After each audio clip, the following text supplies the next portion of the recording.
தேவர்கள் மனசுல, அதுவும் குறிப்பா தேவேந்திரன் மனசுல ஒரு சந்தேகம் இருந்தது.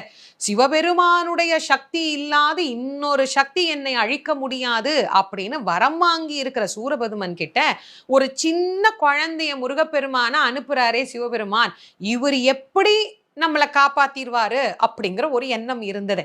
அவர் முருகனை எப்படி பார்க்கிறாரு? ஏதோ ஒரு குட்டி குழந்தை, சின்ன பையன் அப்படின்னு நினைச்சு பார்க்கிறார். இந்த எண்ணம் தேவர்களுக்கும் இருந்தது. அதனால சுவாமி என்ன பண்ணாரா, தேவாதி தேவர்கள் எல்லாம் தான் யார் என்பதை தெரிந்து கொள்ள வேண்டும் என்பதற்காக விண்ணுக்கும் மண்ணுக்கும் ஒரே உருவமாக விஸ்வரூபமாக அவர் காட்சி தருகிறாராம்.